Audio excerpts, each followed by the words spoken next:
শোনো এদিকে। হ্যাঁ সঞ্জয় দা বলো। কি রে, তুই কোথায় যাচ্ছিস? এই তো সঞ্জয় দা, ওই পাশেরই একটা বাড়ি আছে, ওখানে পার্সেল করতে যাচ্ছি। আরে বাপরে! সঞ্জয় দা, তোমার সাথে ভালোই দেখা হলো।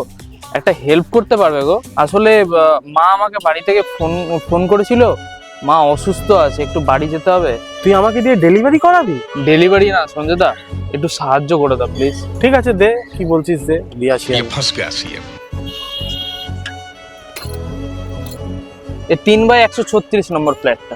ঠিক আছে, আমি দিয়ে আসছি, তুই দাঁড়া।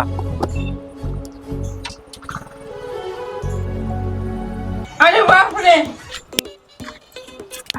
500 টাকা। A few moments later. আরে অয়ম, তুই কার কাছে পাঠালি রে? দেখ, একটা ফোন গিফট করেছে, জন্মদিন ছিল। আর তুই তুই এখানে বসে আছিস, কি ব্যাপার? এমনি সঞ্জয় দা, মা বললো আর আসতে হবে না। আরে যে ডেলিভারি দিতে যাবে তাকেই এই ফোনটা দিত। আজকে আমার কপাল খুলে গেছে। জীবনটাই খারাপ হয়ে গেছে। ভগবান আমাদের এরকম কেন করে জানি না।